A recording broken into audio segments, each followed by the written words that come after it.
Hello, everybody. My name is Marina Koleva. I'm a researcher and developer in Yoast, and this is the August edition of Yoast SEO Update. We took a summer break in July, and now we're back, recharged, and ready to tackle the last news cycle. But before we dive in, I'd like to take a minute to celebrate the fact that this August marks the fourth anniversary of this podcast. We've seen so many changes in that time that it's hard for me to believe that it's been only 4 years. We've experienced together the latest evolution of SEO, the genesis of AI, and we've had to come to terms with the fact that SEO and AI are now so intertwined that we can't divide them into separate news sections anymore. But we want to thank you all for being part of this journey. Thank you for your insightful comments and questions in the chat. It's very easy to get pumped up when preparing for every update, when you know the enthusiasm and the kindness that greets us every time. So we will continue to bring these monthly updates to you, where we try to put some sense and order into the hurricane of news in the world of SEO and AI. And now I'm going to hurry up because today we're going to cover news from not 1, but 2 months. So without further ado, I'll invite our SEO experts to the stage, Carolyn Shelby and Alex Moss. And I'll be back at the end when it's time for Q&A. Enjoy the show. Thanks for having us, Marina. I love those little intros. And yes, I've realised there's a lot been going on in the last couple of months, hasn't there? So there sure has. Well, we don't need to introduce ourselves. We're the principal SEOs at Yoast. No more introduction needed. But what I want from everyone, I've already got one. My monitor is very bouncy. That's not a question. I was just going to ask if people were free to ask questions and upvote any that are popular. But to answer, I don't think I've got too much of a shaky webcam anyway. But let's crack on. If you want to learn more about today and everything that we're speaking about, you can go via this link, which will be shared in the chat in a sec. As well as that, there's been lots of other news items that we're not going to be able to even have time to go through this month. So they're going to be all in there as well, further reading. And as well as that, you've got the groups, the Facebook groups and Reddit, subreddit you can join to engage in, our community and ask any questions there in a more open manner away from here if you want to, and have a wider conversation with people who aren't in this every single month. So let's get to it, because there are lots and lots of news items.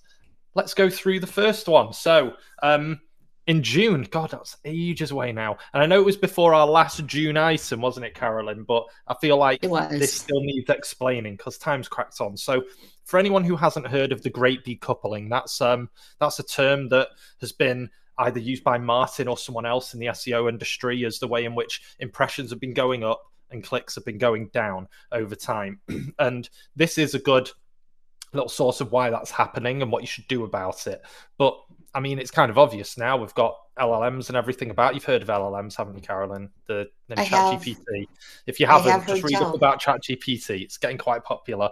And those platforms are now kind of stealing the visits and stealing, potential visitors coming into the site and then converting and yada yada. But impressions going up because what's happening is the answer to the queries and the content that it's been taking is showing us on some kind of SERP, if you still want to call it a SERP, but not necessarily going through with finding out more on the site.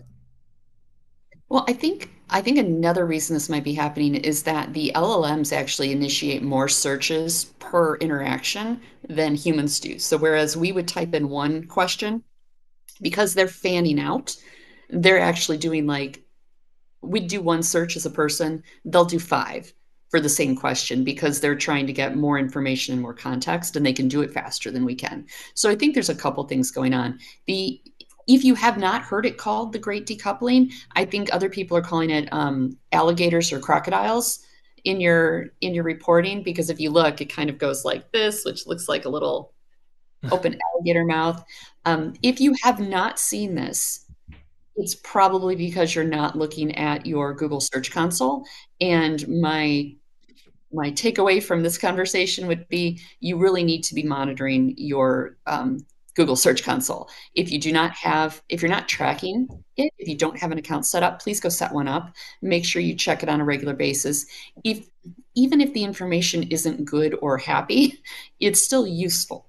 And we have to keep tabs on all of the data so that we know what's going on, because in internet marketing and in SEO, ignorance is not bliss. Ignorance is definitely not profitable, that's for sure. That's true. That's true. And it's something you need to continue using. And actually, I would say if that's not happening with your site, I would actually look closer into it, because there's not many sites where this is not happening that's fully open anyway. But this then goes to the next topic of AI is driving less than 1% of traffic. So there's a little study which was done that just showed that actually less than 1% was coming in from the likes of ChatGPT and Perplexity and all the other platforms out there. But you made a good point, Carolyn, that Google reported that there's 1 trillion searches a day. Something like that, yeah. And like if you think of searches as dollars, 1% of a trillion, I will take that check any day of the week, because that's still 10 billion? 10 billion. 10 billion is not chump change. And for most of our sites, that's a big, big deal. So if we can get into it and we can dominate whatever that 1% of the traffic is, that's a huge boost for most of us. Very few of us are doing, well, not even very few of us. I worked at ESPN. They're not doing 10 billion searches a day, nowhere near. So that would be phenomenal for anyone. So just because it's described as less than 1% of overall search traffic does not mean that it's not trying to capture, and it doesn't mean it's worthless or not going anywhere, because the scale of what we're looking at right now is so incredible. Like your human mind cannot grasp the massiveness of the scale. Yeah, and even then, even in those 10 billion searches, and let's say you just get 10 of them, right? There still could be one of those conversions that still makes it valid. And it'll only get more important and more valid as time goes on. And if it's 10 more than you had before, that's still a net positive. Exactly. Well, actually gets me to our next one, which is more for news publishers out there about Google launching Offerwall. You can tell us more about that, Carolyn, can't you? You know what? The landscape is really changing a lot for publishers in general, and the way that they make money is going to have to change regardless of whether Google offers anything to ease the transition for them or not. This is an attempt to ease the transition. I don't see this as being a long-term solution, and I don't even know how well it's going to work, but it's something, and Google's trying to make an effort.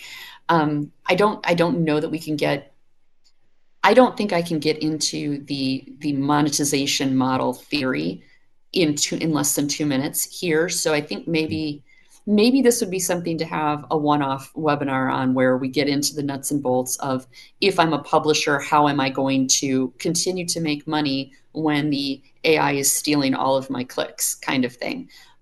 Because there's a lot of different things to take into account. There's your overall monetization, there's your overall brand popularity. What kind of content are you generating that they're stealing? Are you making it unique enough? There's a lot that goes into it. If you can take advantage of this and make some money, then make some money. It's a lot of what we do on the internet is we're all making hay while the sun shines. So get on it. But I wouldn't anticipate this is a long-term solution to the kind of seismic change that we're experiencing right now. But I would like to have a deeper conversation about this with anyone who's interested. Actually, if you want to drop into the chat that you're a publisher and you'd be interested in having that monetization conversation, why don't you go ahead and do that? And we'll collect that information and maybe we'll put something together. But I know we've got a lot of topics to go through, so I will back off of that for right now. Yeah, well, I've actually just put in the chat, if anyone wants to do a thumbs up or down or something, on my message, that'd be a good way of seeing Cool. it. But Okay. it is interesting because it kind of reminds me of like YouTube for advertisers in this little way of, if you're a free user, you see more ads and you pay as a consumer not to see those ads. But then if you're a paying user, you no longer see those ads, so you're not in front of those brands. So you're kind of paying for that anonymity, but also you're kind of left with the freebie users, maybe, that you're doing it. So there's definitely this where to put Offerwall. Hopefully there's more customized options so you can have free areas and paid areas. And part of the reason that I imagine Google's getting into this is because as the traffic decreases, the impressions they're getting on the ads that they sell for people are going to decrease. So they've got to find other ways to increase their revenue too, because they're driven by Wall Street just like everyone else is, and they need to make money. So Yeah. and that's another question, is changing your revenue model to continue to be dependent on Google really the ultimate best strategy? I think there's a lot of, everybody's got all their eggs in the Google basket, and I don't know that that's the best, most stable long-term strategy. I think other strategies need to be developed in parallel so that we're not, if something, God forbid, happens, your entire business doesn't go poof overnight, because we've seen that historically. Entire businesses have gone poof overnight. The Florida update, what was that, 2009? Like businesses that were entirely dependent on Google literally vanished with one algorithm change. And nobody wants that to happen. We've all got way too much of our lives invested in our sites and our businesses to be at the mercy of an uncontrollable entity that's outside. Oh, 100%. And by the way, Carolyn, while you've been speaking, there've been 41 thumbs up on that webinar. So I'm going to go with someone in the community team's going to be planning a new webinar for us soon. So that's good Maybe news. That was quick result. We could do a coffee chat. Exactly. We're having a few coffees anyway. I don't want to fill up too much with caffeine in 1 month. So let's go to the next story. MUVERA algorithm and how it's improving searching. We're talking about like not spending as much money. This is a good cost cutter in processing, isn't it? Yeah. So the whole thing with the MUVERA algorithm, the TLDR is that it's a modification to the way the machines do searches to optimize for not only accuracy, but also operational efficiency. So it's trying to get good solid answers in the cheapest way possible. And that's really all it means. But it's the focus from exact keywords to context and intent. We know that because that's what AI is forcing it to do. But AI is now running a lot of the algorithm. So that's just a natural evolution of what we're doing. It doesn't really have a ton of impact on the fact that these big companies are making efforts to change how they're operating to be as lean and efficient as possible, because I think their margins are getting smaller. That's really all that means. So if somebody says, well, the MUVERA algorithm now, blah, blah, blah, blah, it's not a significant change to how you do business, but it is interesting to note that these search engines are concerned about how much money it costs them to perform their business. So, and then this goes into like the theory and how SEOs should be thinking. If they're concerned about how much computational power goes into the things that they're doing, it then stands to reason that they will reward sites that make them work less hard, which means you should be constructing your content in a way that doesn't make their machine have to work real hard to figure out what's going on your page. This is why people say that like Wikipedia and even Reddit, they're favored because they've got so many backlinks, or they've got all these special arrangements. A lot of it just is they are largely very simple text-based sites that don't have a lot of jazz on them. So they're incredibly cheap and fast for the engines to extract the data from and process. If you were to set up your site on like MediaWiki, which I think is the open source software that Wikipedia runs on, you would probably also find that you are being treated better by the search engines because your content now is all text, very easy for them to process. It's it's all about money. The making them not work harder is going to make them happy, and then they will reward you in turn. Yeah, which goes hand in hand with how to write content, which is again a much bigger conversation, which we can't get Well, it's into not just because we've writing still your got 2 content, it's how months. you present it. Because Yes, if and you present structure. it in There's bigger lots to do. conversation, Is that'd be that great. another one? Is that another webinar as well about It could content be. structure? Hold I on. think we should just sit down with coffee every day and let people listen to us talk to each other. I've done another chat. Emoji in there, people. Let's see if we can beat 41.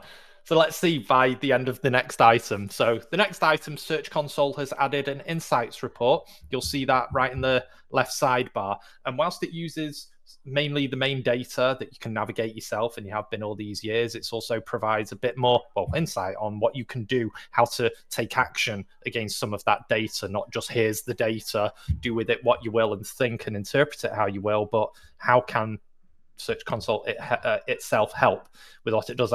I've not messed with it too much. I mean, obviously, I've browsed it and I've seen what it does, and I can't share too many screenshots of Yoast.com. So I've just put in the nice developer.google.com one that they put in. But yeah, I would say navigate around. It gives you tips on what to do with new content as well now and again, and what you can do with certain subsets of keywords. And it does a little bit of clustering and connects it to pages at least. So that's that in a nutshell. I'll give one more news item before we get the emoji count. So next, Cloudflare. They're going to get Google to provide a way. Well, we will get a way to provide a blocker against AI overviews. And I think this is a weird battle. It's probably another webinar. But it's not, they're going to give it to us. They've already done it, and they're doing it by default. Like literally, if you haven't looked at your Cloudflare, and most people, I would say most people, I'm using Cloudflare, you're using Cloudflare. I feel like most people are using Cloudflare at some point. It's blocking these bots by default. If you don't opt out, Gemini is blocked from your site. And I have a problem with this. I don't like being told what to do. I don't know if anyone's noticed that about me, but I really need to log into Cloudflare and make sure that I've checked that, because I don't block AI overviews while keeping rankings. They don't know that that's going to happen. No. And I don't know, was it Matthew Prince, his name, the CEO, who's been doing a lot in the last 2 months? There's this 10-minute video somewhere at Cannes Lions where he was talking about this, the future of web publishing in general, all open publishing. And it's quite a big debate. What do you do? What do you keep closed? What do you keep open? He's obviously a fan of not keeping everything open because it's there to be appropriated by agents. But I guess the question is, do you want that content to be, you still use the term appropriated, because it's still going to be taken and offered in context to an end user. What's that quote though? Information wants to be free. So if we gate off and prevent the AIs from having access to good quality content, what are they left with? They're left with garbage, and they'll train on the garbage until all they're capable of reproducing is garbage. I'm working on an article right now, which sneak preview. It's about how the AIs started writing all the content with this very conversational cadence, but they write in that cadence, and they're writing in that cadence, which, if you know what former President Obama sounds like, read every LinkedIn post as though Obama's voice is reading it in your head, and it's going to sound like an Obama speech, because it's very staccato, and it's very there's a cadence to it, but it's a commercial cadence. It's a presidential, or it's a political speech cadence. It's a sermon from the pulpit kind of cadence. It's not written. It's not traditional written language. And they've learned this because there's so much more verbal content available on the internet that's been, like, when you do a speech, the transcript of your speech will be published somewhere. So they've got all these speech transcripts that they're ingesting. They've got all of this YouTube content and TV content. And it's all very different than written word, which we're not producing a lot of. And now that's all they know how to write in. And even if you tell them not to, they can't help themselves.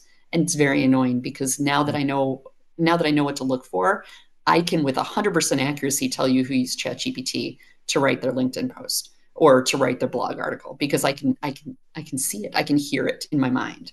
And it's aggravating. Anyway, rant. Sorry. Another webinar. I think another webinar. The Ringer's not happy with us now. We've given sorry. like 3 years worth of content. No, it's fine. We'll do it all.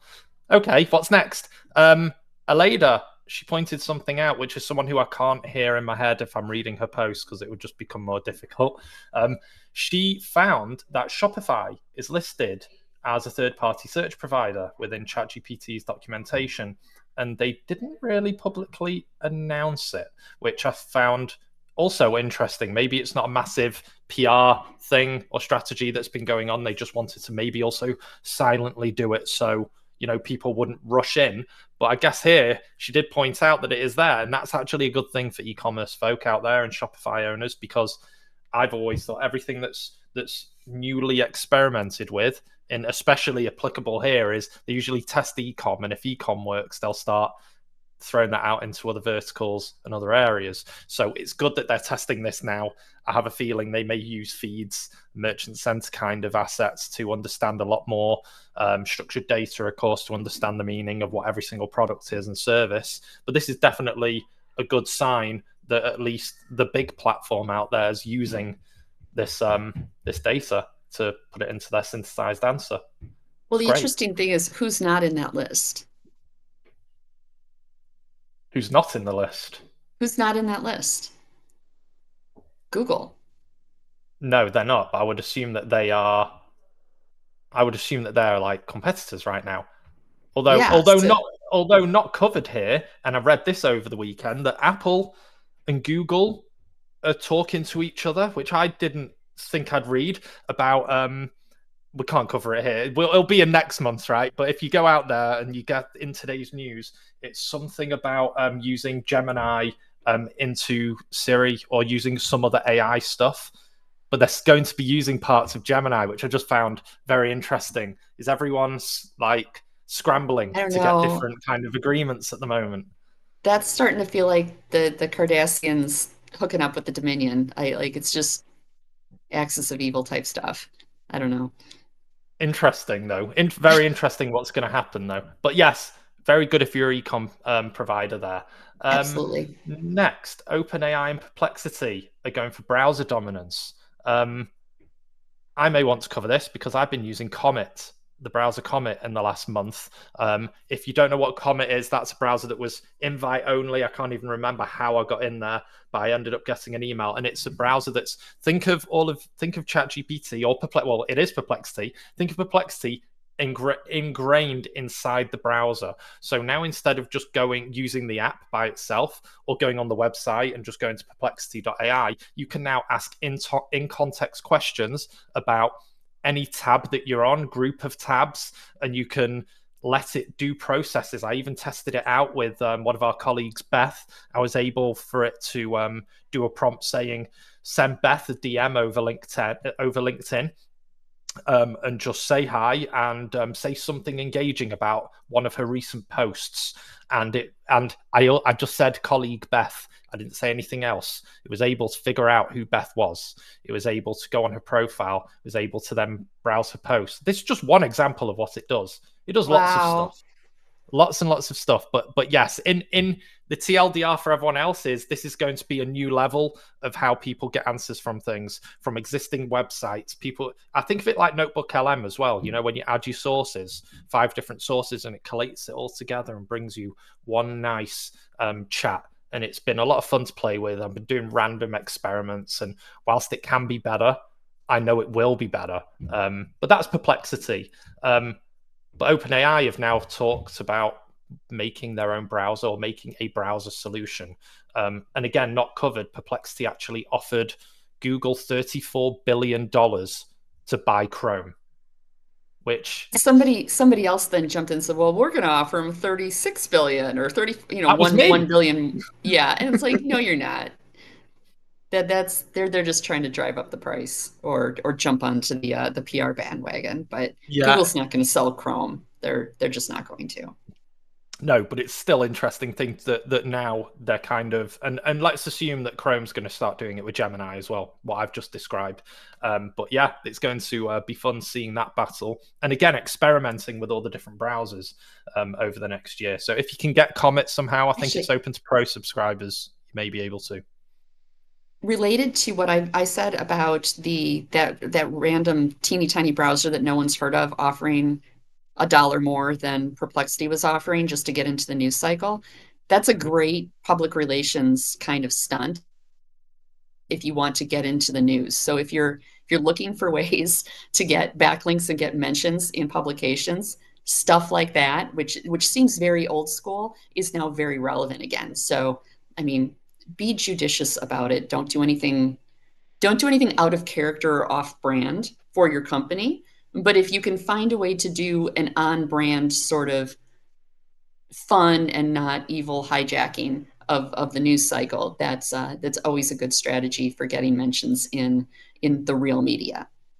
Oh, 100%. Well, a good SEO tactic as well under the hood, right? Oh, so what else is happening? Meta, they've followed YouTube in cracking down on unoriginal content, which you're a fan of, Carol. It's about time. So we had in SEO a very big problem with websites taking other people's content and just like slightly spinning it a little and then republishing it as their own for the clicks. And obviously that monetization model is no longer viable. So everyone's moved to the reels and the videos that you can generate with AI. Thankfully, I don't think we're going to have to suffer with 2 decades of that garbage before they start cracking down, because YouTube is now cracked down on it. Meta is following suit.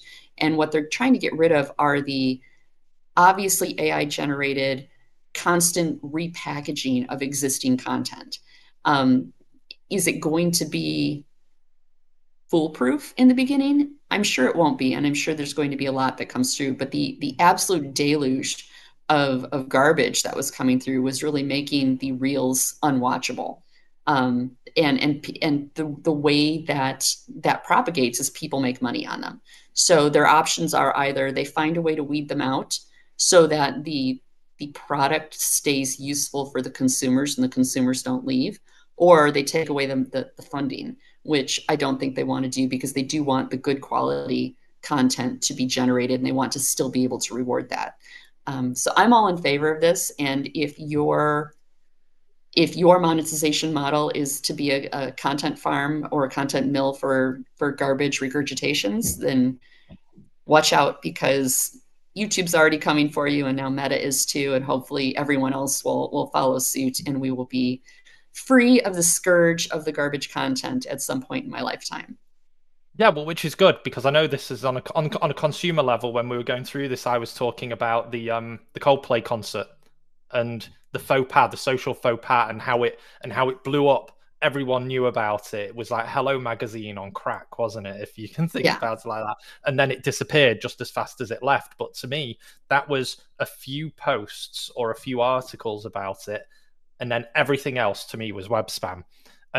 And that's from a consumer level. But then the other level was, I know people, like podcast influencers like Joe Rogan and I forgot his name, from who does Diary of a CEO, Stephen Bartlett. Like, they've had deep fakes of themselves going, I'm using this product. And that to me is also, is that unoriginal content? Because what I was saying with Coldplay's duplicate content, which is also unoriginal, but this is false content.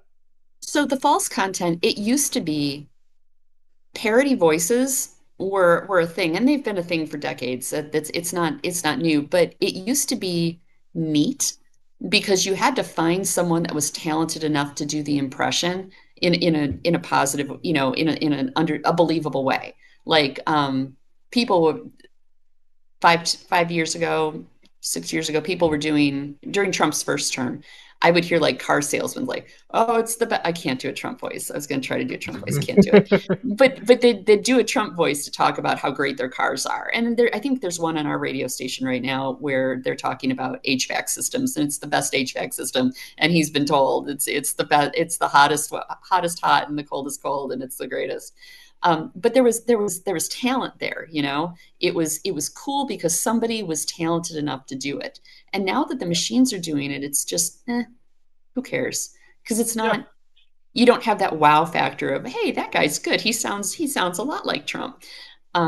So it's sad because I feel like it's making us less creative because it can do a lot of the creative stuff, and there's no effort involved and there's no specialness involved anymore. It's making things less special. It is. It is. Again, it depends what you think about synthesized content. I mean, for anyone who's watched South Park, the new episode, not the new episode, the first episode that's happened in the last 2 months, where they did synthesized content, but it was also filmed. But I'm not going to talk about what the content was because it's South Park. But find it out yourself on YouTube. It's out there. It's out there. We've got to go on because we're definitely spending more than our 2 promised Sorry. minutes. So I'm sorry about that. So we can go through these ones quickly. ChatGPT has an agent. And when I say agent, it's kind of like your assistant locally on your machine. It can take control of things like your computer, your whole web session, everything like that. Why is it important for you? I used it. I haven't used it, but I can use an example of maybe, let's say you've got 3,000 pictures on an external hard drive and you want to find certain ones. And inside Google Cloud and Google Photos, you can search for things like that, but you can't locally. And that's just one example. You can do coding on local environments. You can do lots of different things, work with a Word document offline or work with different apps. And that's the way that the agentic stuff's going to be going. And ChatGPT has introduced that. I think you can get it on a pro account already. And you can also use connectors as well to fetch for more information. The next one is DuckDuckGo. They added an option to filter out AI-generated images, which we don't need to talk about too much. I mean, this is what it says on the tin, but it's good to distinguish between what you were talking about before, like what's indistinguishable maybe to the human eye, but won't be to another machine. And then it just wants you to see. And I know I saw some video somewhere else of soon how we view the world, and things are going from AI generated stuff to real stuff. That if you were a child born today in 40 years, if you saw a video of a hippo and you'd never seen one before, would you think it's real? Like, that is one of those questions for the next generation, right? But we need to think about that as internet marketers. Like, how unrealistic are we going to go, and how blurred is that line going to be between actual reality and what's synthesized, and then what will people believe are true? That's gonna what you just cited, the hippo thing, that's gonna save zoos. Yeah. It makes it more valuable. I mean, it's valuable. I mean, I appreciate it not just as I did as a kid, but as an adult, I appreciate seeing animals now. But it will become even more important. The kids today, yeah, like the only time they're gonna have a chance to see something they can believe is real is going to be at the zoo, because they're going to physically be in the presence of the hippo. It's not just, a cute baby hippo, and we don't know if that's AI or if it's real, because it's Yeah, but awfully then they'll cute, and how could it possibly be real? but then they'll take a photo of it, and then they'll get, like, the kid will go back to school and go, "Look, I saw this hippo," and like, they're not real. That's a conspiracy. Is that where we're going? Let's find out in a Probably. few years. Next, Copilot mode in Edge. Don't really need to go through that too much, except everything I was talking about, Comet, is basically Microsoft version.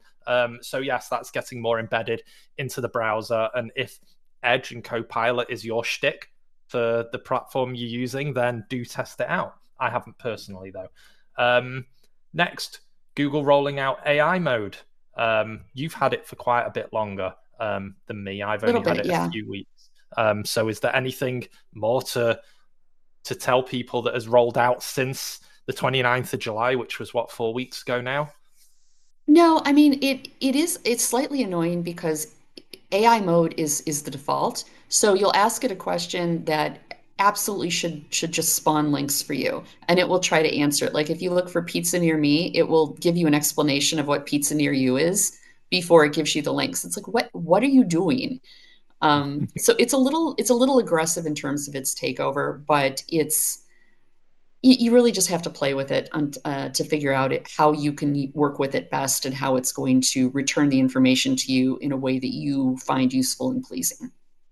Yeah, and I'm assuming that pretty much everyone here who's listening now has now used it in some form, or at least know about it. So let's not go I through. imagine everyone, even if you don't know it, you've engaged with it. Yes. Before we go to the next slide, there were 37 last time I counted on the content structure webinar. So that's another one for a yes. So getting quite popular here. Talking about AI taking people's jobs, right? Let's hear about Danny Sullivan. His stepped away being Google Search Liaison, which is interesting. I have also heard that there may be his job is posted on the Google website. So I'm going to. Oh, also, so I don't know if you noticed, but I'm in a hotel room. I am in Portland right now for WordCamp US, and the keynote speaker this week is Danny Sullivan. So it starts tomorrow. I think it starts tomorrow. Today's contributor day, and it's still very early, so day has not started yet. I'm here. I can ask him questions during the keynote. So if you guys have anything that you want me to ask Danny, as long as it's appropriate, go ahead and put that in the chat, and I will stand up and ask questions because I have no shame. So we will have that happen. As far as the story goes, he's been the search liaison who kind of replaced Matt Cutts. I don't know if you guys remember him, but he was a sweetheart. About a little over 7 years. This is a thankless, brutal job where basically you're the press secretary for Google, which is like being the press secretary for a very unpleasant person, I guess. So I've heard that he's like, the job involves a lot of gaslighting. It's really more providing the politically correct, corporate approved response to any question that's asked. And I imagine that after 7 years, that gotten a little OLD, and he's decided to move on to something a little bit less public facing and stressful. But we'll find that out. Maybe I'll ask him that. Yeah, and it's live as well. So if you do ask a question and Carolyn promises to ask it, tune in tomorrow or whenever the keynote will be. I think the keynote might be on Friday. But I'm not 100% sure. I will check. But it definitely isn't today. I know that much. Okay, cool. Right, well, good luck to Danny and whatever he's doing. I know he's staying in Google. Next, we're not going to go through all of these ranking patterns because there's less than no time. So Perplexity, and we'll share it in the chat here, and it's in the main link, but some patterns have been exposed and revealed with code on different ways in which Perplexity thinks in order to synthesize its answer. Whilst it's quite technical, something if you're interested in going down the thought process of an agent and LLM rabbit hole, then this is a good way of seeing exactly the logic it takes to get to the answers that it does. What else has happened? GPT-5 has launched in a very choreographed live feed for an hour where they showed you a few case studies, and Sam Altman said that it's like going from a college student into PhD level. I think that's what he said, which was obviously PR'd and kind of had a bit of fallback, didn't it? Because a lot of people didn't like it, myself included. Weirdly, it was like it was not standoff, but it wasn't as good as it claimed. It wasn't PhD level. Personality is different, and if you liked the previous personality, the previous personality was very supportive, and every idea you came up with, no matter how stupid and off the rails, it would be like, that's a great idea, but let's think this through a little. But it was never, boy, you're dumb. And now it's not that it tells you you're dumb, but you definitely get that impression that it thinks you're not bright. Yes. And I miss the GPT-4 personality. I liked it. It was my buddy. The one you said thank you to, but now you don't say thank you to this one. I still say thank you because I like to hedge my bets, and when our new robot overlords come for us, I don't want to be first on their list, if you know what I mean. Yeah, but I do get what you mean with that's a great idea, whatever the idea is, which again happens to be covered in this week's South Park. There's a lot of South Park references already. Plus, it shows that they're really on it. They really know what they're They doing. are. They're very timely, and They are. it's a quality. Should get It's an good. Oscar. Yeah, they should. They should. And they use ChatGPT, or the use of ChatGPT really well in that episode. Next, that's your face.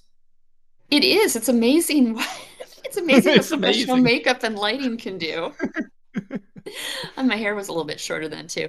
I wrote an article for I believe it was Search Engine Journal, but then I republished it on my personal site and in the unedited form, and it got picked up by Barry Schwartz, and it was about keywords, how you can leverage technical SEO to boost crawl efficiency and rankings.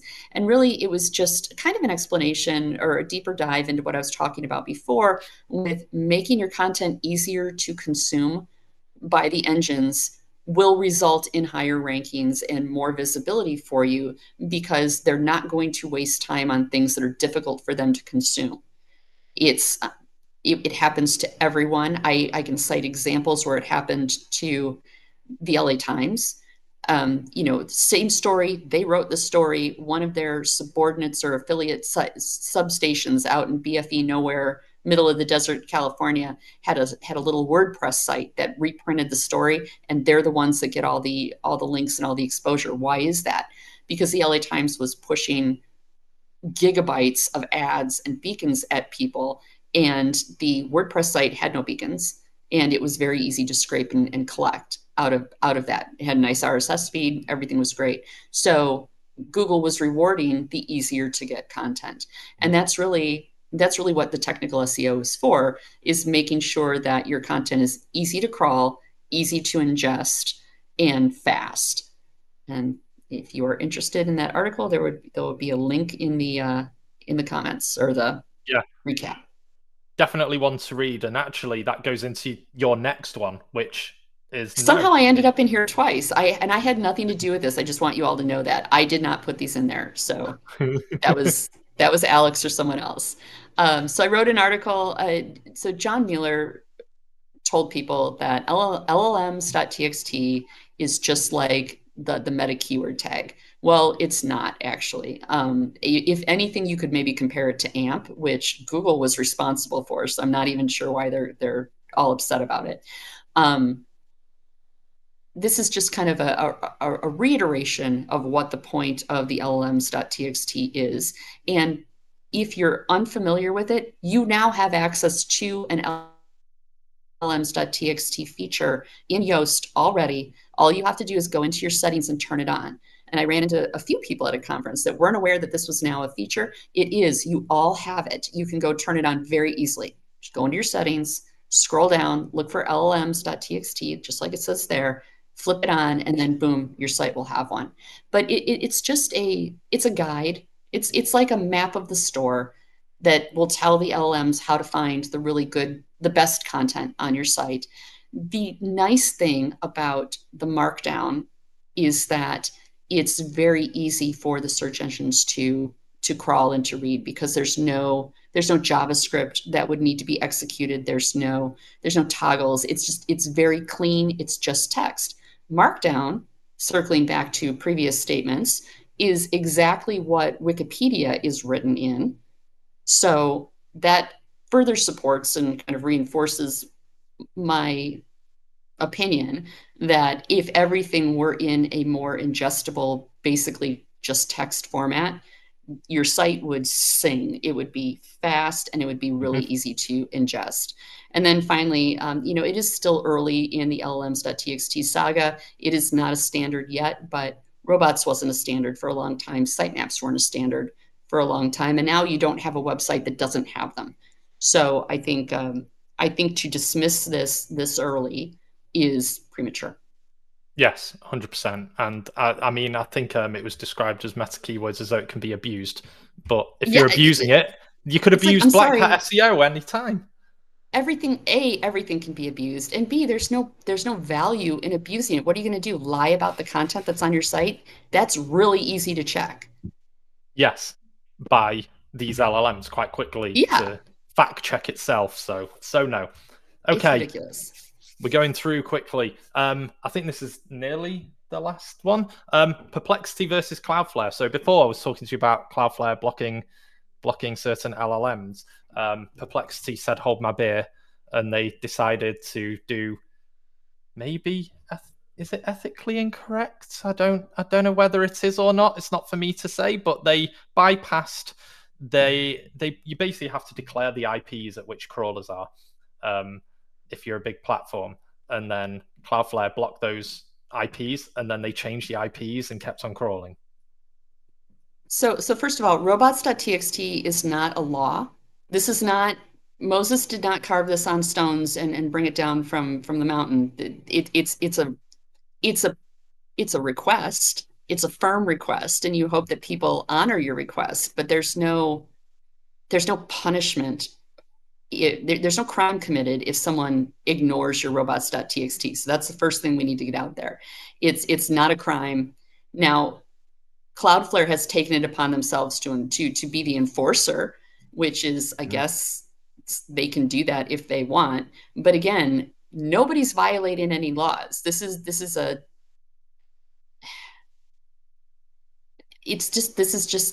a fight between the two of them. Perplexity wants what they want, and they're going to go get it. And Cloudflare's like, "Oh, not on my watch," and then they try to stop them. But none of this is breaking any laws. So exactly, it's just suggestions, right? At the end of the day, they're all just requests. There's nothing binding that anyone's had to agree to.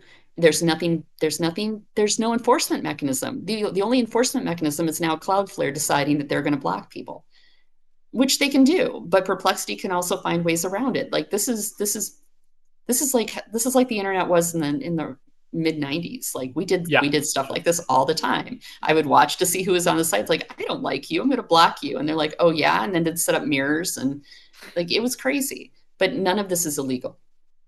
But what we do know about the mid 90s, that dust settles eventually. So let's see what happens.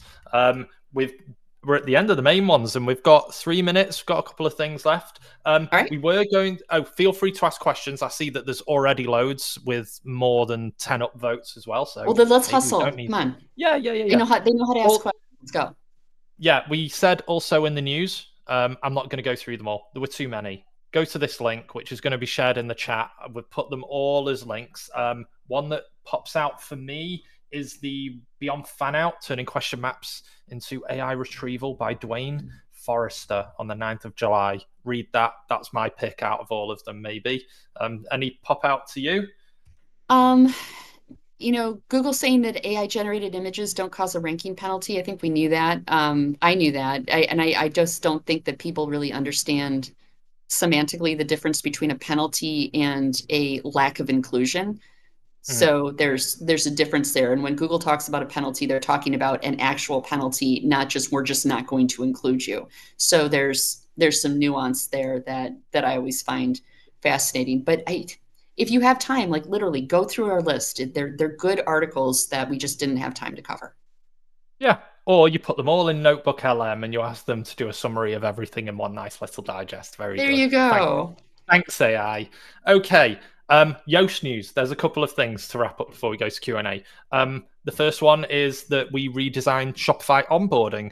So it's a much nicer experience if you've never used it before. But if you've used it before, I think you can go back at the beginning as though it is the first time configuration and onboarding, so it can answer more questions and check out and make sure everything's populated that you need to. The next one is we've updated llms.txt feature. You can now manually pick individual pages. It has smarter optimization. We've worked on that iteration a bit more, and you can add excerpts if you want to in the options. And of course, it updates dynamically as new content is produced. Lastly, we've got the smoother redirect manager. Were you involved in that part? I know I was involved in LLMs. I don't know if you're improved, but we've improved it. I know many people have been wanting it for a long, long time. So we've got to it finally, and there will be more improvements on the roadmap. I know that. But yes, and Yoast AI Optimize now extends into the classic editor for anyone who's still got the classic editor. Okay, right. we're going to wrap up. I know we're celebrating 15th anniversary. You can get 15% off Yoast with the SEO update 2608, and make sure you do the right one so we can get attributed to it and take all the credit for it. Thank you very much. And lastly, there are 2 events after this. You can subscribe to the SEO update by Yoast, what you've just seen, in a month from now on the 30th of September, which is the one to your right. And on to the left, we're going to be doing a coffee chat, which is obviously one of many now that we've just formulated during this update. But we're going to be talking about prepping for Black Friday, because it's not long. It's not far away. It's closer than you think. If you're running a shop, you don't want to be making changes to your site the week of Black Friday. That's a bad idea. You need to get all of your technical things straightened out now and then go into code freeze. I don't know how many of you are developers, but we have this thing called code freeze where no one is allowed to touch anything because you might break it. So we'll talk about all those things, but we're going to talk about it ahead of time so that we're not rushed. Exactly. That's what the coffee talk's for. So yes, that's us. I hope with Marina, did we do well? We've got 9 minutes. I think we did really well, really, really well for 2 months worth of we tried. Of news. And we've given like a week's worth of reading to everyone as well, haven't we? You did amazingly well. Thank you very much for all the information shared. I'm also one of the people who, I'm just a listener throughout most of the webinar. I'm like, okay, now I see what that's about. Let's get on with the questions. I'm going to start with a pretty general one,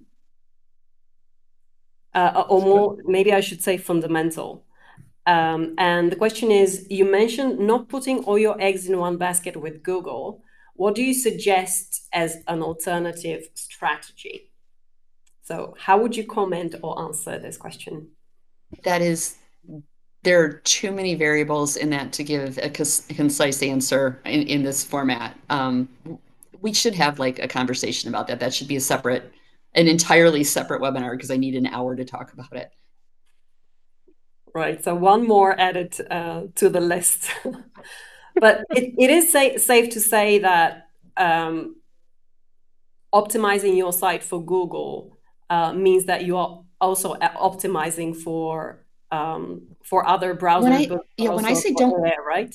When I say don't put all your revenue eggs in the Google basket, I don't mean there's other search engines that you can make all your money off of. It's more your revenue model. Don't think in terms of just the website. Think in terms of your whole business. How does your whole business make money? Where does the money come from? And can you diversify your income streams so that it's not all coming from search?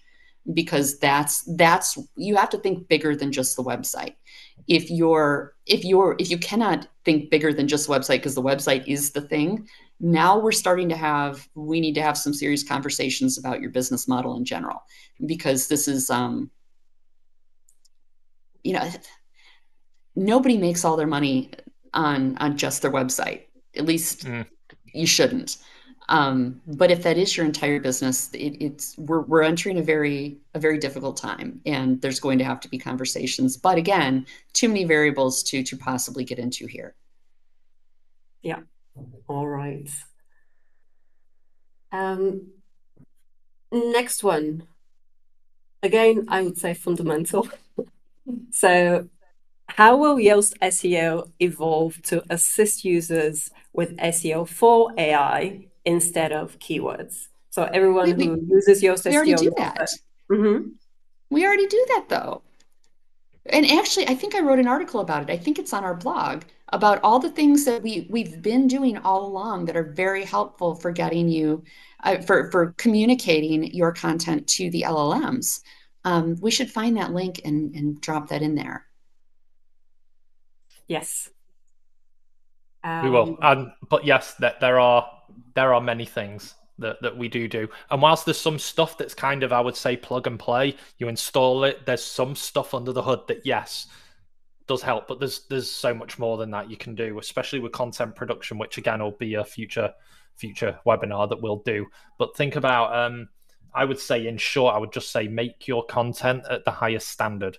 Just like don't just quickly type as much as you can for content's sake, which is kind of what we've been saying in the meantime. But be concise. Be unique. Add value. Yes. Don't repeat. Don't just regurgitate something someone else has written because it's just for the keywords. And don't make content just to make content. Make content that has a point and serves a purpose. That's how you're going to get visibility, and it's going to be useful long term. But the tool does tell you stuff like that.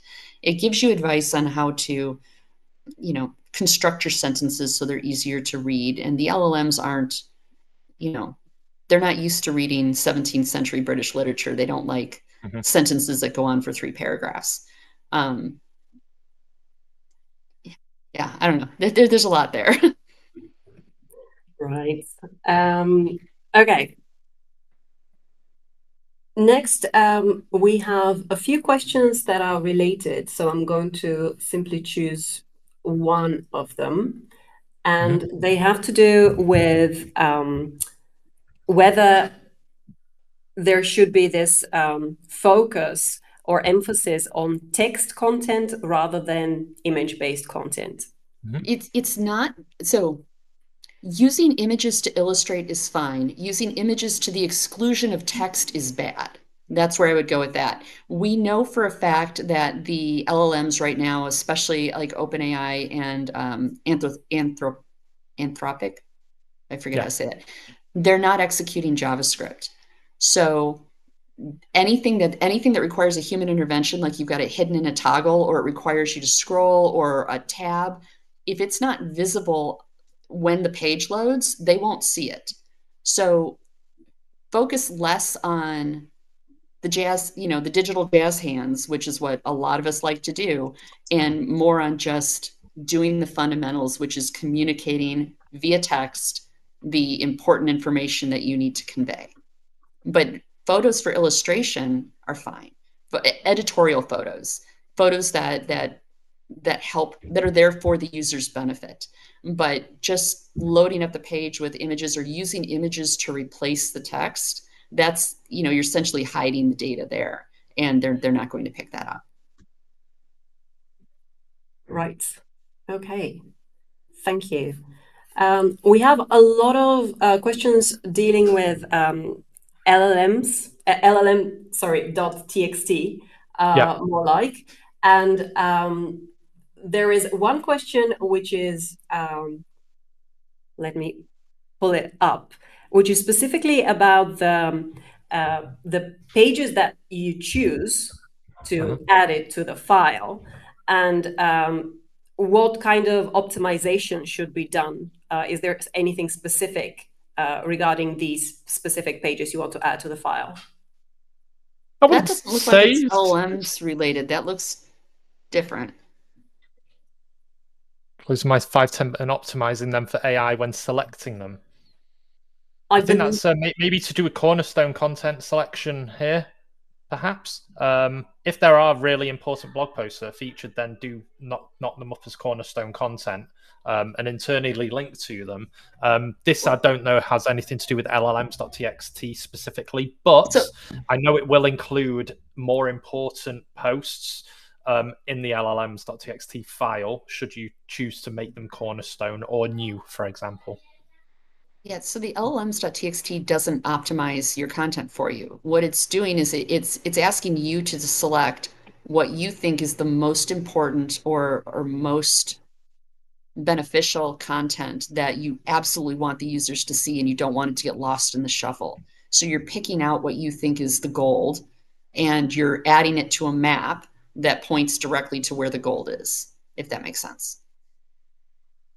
Right. Okay. Thank you. And I believe we have time for one last question. And I'm just going to choose the one that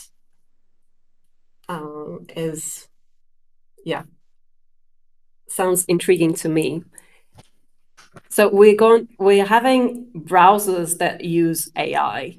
Does this have influence on yes, the SEO that we do on our websites. I wouldn't say so. I mean, yeah, they're browsers, but they're browsers using platforms we've been all using already for some time. So whilst Comet, I've been very excited and vocal about it on here. I mean, it's Perplexity inside a browser. So what works in Perplexity works inside Comet. That's kind of the same thing. And just like Copilot and Edge, right? It's as long as it's good enough for Copilot, Edge will bring that context in and be able to do what it needs to in there. But I mean, it's kind of it cooperates well. So it's not like I've gone up to any specific page and clicked, and there's a nice little one button to summarize that page as a whole, and it works with YouTube videos, everything. And I've never really run into anything. Maybe I've asked further questions about it. A good example would be YouTube. If there's a long